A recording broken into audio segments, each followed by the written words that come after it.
बार फैसला करना चाहिए। मतीउल्लाह जान, उनको एक बार फैसला करना चाहिए, काया नहीं पलटनी चाहिए। है कि अमेरिका ने 2611 के मास्टरमाइंड तहव्वुर राना को हैंडओवर कर दिया है टू इंडिया। गई थी, लाइन कट गई थी, मेरी तरफ से नहीं कटी थी। जो अपनी जिंदगी में सियासी मौत मर गए, वो कब का कत्ल होने के बाद जिंदा है। This is the difference. Mumbai terrorist attack 2008 के कॉन्टेक्स्ट में पाकिस्तानी बैकग्राउंड के 2 टेररिस्ट आज बांग्लादेश को चाहिए कि वो इंडिया के पैर छुए। अच्छा जी। उनको कहे नमस्ते जी, हमें माफ करो। जीनियस था। गर्जदार तो बेचारे शरीफ बरादरान थोड़े हैं। ये अमेरिका से वहां पर ले जाया गया है, हैंडओवर जो किया गया है, तो कैलिफोर्निया की जो डिस्ट्रिक्ट कोर्ट है वहां पर ये इंतजाम किया गया कि तहव्वुर राना को भारत की अथॉरिटीज के हवाले किया गया, हैंडओवर कर दिया गया। अमेरिका में पकड़े गए, दोनों जेल में रहे। ठीक है, इंडिया को जाके पैर छूने चाहिए, बांग्लादेश को जाके उनके इंडिया वालों के पैर छूने चाहिए। नरेंद्र मोदी को बार बार जाके उनसे मुलाकातें करनी चाहिए, उनसे अपने ताल्लुकात बेहतर करे। गर्जदार ये अपने दादा को खराज तहसीन नहीं पेश कर रहा, रेडिक्यूल कर रहा है, लेकिन मासूमियत से। प्रेसिडेंट ट्रंप ने फरवरी में ये अनाउंस किया था कि वो राना को इंडिया के हवाले कर देंगे और अब ये वादा, ये प्रॉमिस पूरा कर दिया गया है। डेविड हेडली जो अभी भी अमेरिका की जेल में है और राना तोहर हुसैन आज अमेरिका से एक्स्ट्राडाइट होके भारत पहुंच गए हैं। इकोनॉमी में वो आपसे आगे है, तो आप जेलस होने की बजाय कहीं और जाके झूठ पर अपना सियासत चमकाने की बजाय आप सच बोलें। आप माने कि इंडिया आपसे बहुत आगे है, आप माने कि आप उनका मुकाबला नहीं कर सकते हैं। वो पता नहीं है गर्जदार। गर्जदार क्या होता है? एक विजडम होती है। He was a born politician. नमस्ते दोस्तों, जैसा कि आपने देखा कि तहव्वुर राना को भारत लाया जा चुका है। उसे पालम एयरपोर्ट पे एनआई ने अपने कस्टडी में लेके मेडिकल के लिए लेके जाया गया।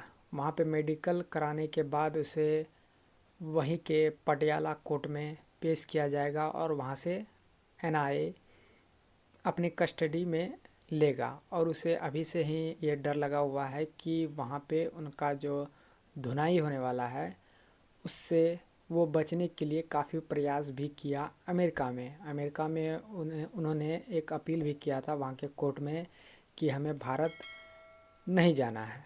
तो बहुत सारा बहाना बनाया कि मेडिकल का इशू, ये इशू वो इशू, लेकिन वहाँ के कोर्ट ने उसका सारा जो अपील था उसको खारिज कर दिया और उसे भारत जाने के लिए कहा। तो सारा फॉर्मेलिटी करने के बाद एनआई ने वह उसे अपने कस्टडी में ले लिया है, जहाँ तक अभी रिपोर्ट आ रहा है। तो पाक मीडिया में अभी तो उतना खबर नहीं आ रहा है क्योंकि वहाँ का जो गवर्नमेंट है वो सिरे से नकार रहा है। तो मुंबई टेररिस्ट अटैक का एक बड़ा प्लानर जो ऑलरेडी अमेरिकी कोर्ट से कन्विक्टेड था और वो अमेरिकी जेल में था, अब वो भारतीय जेल में चला गया है। बहुत ही अहम डेवलपमेंट है क्योंकि ये इस तरह की अनप्रेसिडेंट डेवलपमेंट बहुत कम देखने को मिलती है कि अमेरिका की कोर्ट का कोई कन्विक्टेड किसी दूसरे देश को जाए। कहा जा रहा है कि ये भारत की एक डिप्लोमेटिक विन है, एक बहुत बड़ी जीत है, विक्ट्री है। और इसको ऐसे भी देखा जा सकता है कि जो इंडिया की फॉरेन पॉलिसी और अजीत डोवल की जो पॉलिसीज चलती रही हैं उसकी भी इसको विक्ट्री कहा जा रहा है।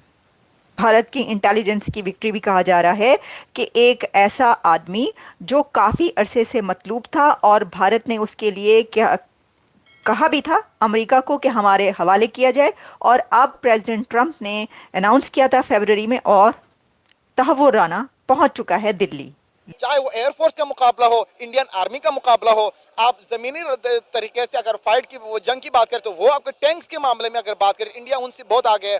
फौज का वो ताकत इनका, यानी हर लिहाज से इंडिया और बांग्लादेश को कंपेयर करें तो बांग्लादेश को मैं सिर्फ और सिर्फ 12 पॉइंट्स और इंडिया कम से कम नहीं तो 95 पॉइंट्स के साथ इंडिया से बांग्लादेश से आगे है।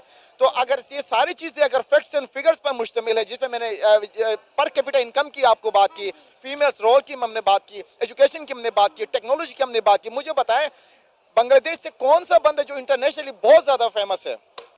और इस बात का ऐलान प्रेसिडेंट ट्रंप ने प्राइम मिनिस्टर नरेंद्र मोदी के साथ इसी साल फरवरी में व्हाइट हाउस की मीटिंग के दौरान किया था।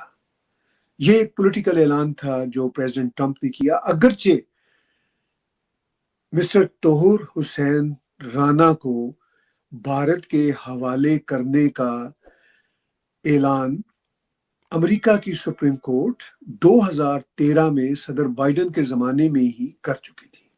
फिर उसको वहां से 17 घंटे की फ्लाइट करवा के इंडिया ले जाया गया है और अब भारत वो पहुंच चुका है। अब उससे जो इन्वेस्टिगेशन होगी, बड़ी सख्त इन्वेस्टिगेशन की जाएगी और बहुत मारपीट, तो मतलब ये तो छोटी छोटी बातें हैं, जितना बड़ा केस है उसके ऊपर। और उसके बारे में ये है, कहा जाता है कि वो है तो पैदा तो पाकिस्तान में हुआ, लेकिन फिर वो कनाडा में शिफ्ट हो गया और अब क्योंकि उसके पास कैनेडियन सिटीजनशिप है तो पाकिस्तान ने अपने आप को इससे डिस्टेंस कर लिया है। सिवाय आपके शकीब उल हसन के, निकाल दें उसको, कोई भी नहीं, वो अपने लिए है, वो अपने लिए खेल रहा है, ठीक है, अपने लिए खेल रहा है। आज वो सियासत में आ रहा है, उससे कोई किरदार नहीं है सच। यूनुस साहब को पढ़े लिखे इंसान थे, उन्होंने बांग्लादेश सारा उनके हवाले किया। उसको पढ़े लिखे इंसान का फायदा ये होता है कि वो कोई ना विजडम की बात करता है, अकल की बात करता है, कोई ऑब्जेक्टिव बात करता है, कोई ऐसी बात करता है जो हकाइक पर कम अज कम हो कि भाई बंदा सच बोल रहा है, हम उनका साथ दें। सदर ट्रंप ने जब प्राइम मिनिस्टर मोदी से व्हाइट हाउस में फरवरी 2025 को मुलाकात की तो उन्होंने कहा कि हम एक बहुत ही ईवल शख्स को भारत के हवाले कर रहे हैं। और इंडियन रिपोर्टर के एक सवाल पे कि क्या और भी जो भारत को वांटेड ईवल लोग हैं आप उनको भी हवाले करेंगे भारत के, तो उन्होंने कहा था कि हाँ, हमें बहुत सारी ऐसी रिक्वेस्ट मिली हैं, उन पे भी हम काम कर रहे हैं। क्योंकि मैं देख रही थी कि जो पब्लिश हो रहा है उसमें ये कहा जा रहा है कि अमेरिका ने 2008 के मुंबई हमलों के इल्ज़ाम में मतलूब 64 ईयर्स के पाकिस्तानी नजाद कैनेडियन शहरी तहव्वुर राना को भारत के हवाले कर दिया। ये जियो न्यूज़ की खबर है। तो इसमें वो ये कह रहे हैं कि भाई ये तो कनाडा का सिटीजन है, कनाडा का शहरी है, हम क्या जाने, गजनी बन गए हम सर मिनटों में गजनी बने हैं। कौन है ये तहव्वुर राना, कहाँ से आया है ये तहव्वुर राना?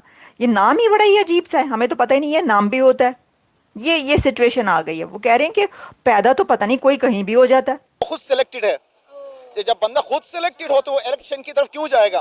तो इसलिए अपनी सिर्फ और सिर्फ इस इक़्तिदार को तूल देने के लिए और झूठे प्रोपेगेंडा करके भारत पहुंच जाना एक अनप्रेसिडेंट वाकया है। और मुंबई टेररिस्ट अटैक 2008 के विक्टिम्स जो थे उनके रिश्तेदारों को, उनकी फैमिलीज को जस्टिस मिलेगा, भारत को जस्टिस मिलेगा। दरअसल बात ये हुआ था कि वो ये जो यहाँ पे हमला हुआ था उसमें 2008 में हुआ था, तो उसी समय से वो यहाँ से यानी पाक से भी और भारत से भाग के वो कनाडा चले गया था और कनाडा में तकरीबन 2001 में उसे वहाँ का नागरिकता मिल गया। अब वहाँ का जो नागरिकता मिला तो अब वहाँ का गवर्नमेंट बोल रहा है कि उसका पाक से कोई रिलेशन नहीं है, वो तो कनाडा का नागरिक है। तो पाक जो है अब सिरे से नकार रहा है कि उसका पाकिस्तान से कोई कनेक्शन नहीं है, लेकिन भारत जो है वो चुप बैठने वाला नहीं है। अब पाक अथी तहव्वुर राना को जो लाया गया है अब वो सारा राज उगलेगा और पाक एक तरह से फंसने वाला है। फंसने वाला क्या, फंस ही गया है। सबको पता है कि वो अपने देश में क्या करता है। तो पाक का तो फंदा लगने वाला ही है, साथ में साथ तहव्वुर राना का भी। कैसा लगा वीडियो आप कमेंट में अपनी राय ज़रूर दीजिए। चैनल पर नया है तो चैनल को सब्सक्राइब जरूर कर ले।